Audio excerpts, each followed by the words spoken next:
Tripura art society অনুমোদিত অঙ্কন শিক্ষায়তন নামক অঙ্কন শিক্ষা প্রতিষ্ঠানের উদ্যোগে শনিবার আমবাসা টাউন হলে আয়োজিত হয় বার্ষিক পুরস্কার বিতরণী অনুষ্ঠান। প্রদীপ প্রজ্বলনের মধ্যে দিয়ে অনুষ্ঠানের শুভ সূচনা করেন আমবাসা পুর পরিষদের চেয়ারম্যান প্রতিভা মালাকার।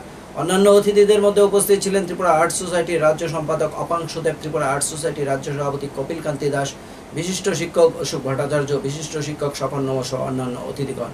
এদিনের অনুষ্ঠানে আমবাসা মহকুমার অন্তর্গত কমলাছড়া উচ্চ বিদ্যালয় থেকে মাধ্যমিকে উত্তীর্ণ হওয়া দিব্যাঙ্গ রোমিও রাঙ্গলকে সম্মান জানানো হয়। অনুষ্ঠানে উপস্থিত অতিথিগণ অঙ্কন শিল্পীদের হাতে বার্ষিক পুরস্কার তুলে দেন। এদিন এই অনুষ্ঠানে অঙ্কন শিল্পীদের পাশাপাশি অভিভাবকদের উপস্থিতি ছিল লক্ষণীয়।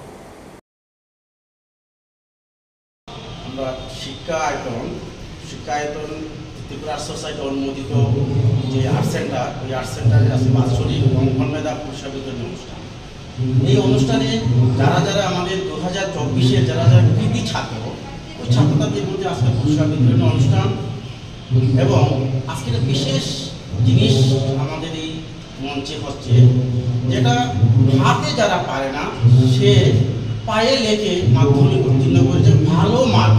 তার জন্য আমি ত্রিপুরা সোসাইটির পক্ষ থেকে আমবাসা শিক্ষায়তনকে আমি ধন্যবাদ জানাই সমস্ত আমবাসী নগরবাসীকে, যারা তাকে নানাভাবে সাহায্য করেছে, মানসিক দিক থেকে হোক, আর্থিক দিক থেকে হোক, তাকে ধন্যবাদ। আজকে best of the year prize দেওয়া হবে। প্রাইজ দেওয়া হয়ে গেছে, হয়তো হয়ে গেছে তো না, হয়ে গেছে প্রাইজ। আমরা এই আমবাসা শিক্ষায়তন স্কুলের থেকে জানতে পারলাম যে মানুষকে শুধু আর্ট শেখানো নয়, এটা মানসিকভাবে, আর্থিকভাবে নানাভাবে সাহায্য করা যায়। এটাই আর্ট। আর্ট মানে শুধু আমি রংতুলি দিয়ে আর্ট করলাম আর মনের ভাবকে প্রকাশ করলাম, এটা নয়। আর্ট আসলে মানুষকে, আশেপাশের মানুষকে নানাভাবে সাহায্য করা যায়। কীভাবে? আর্থিকভাবে সাহায্য করতে পারি। যদি আর্থিকভাবে সাহায্য না করতে পারি, তো মানসিকভাবে, দৈহিকভাবে সাহায্য করতে পারি।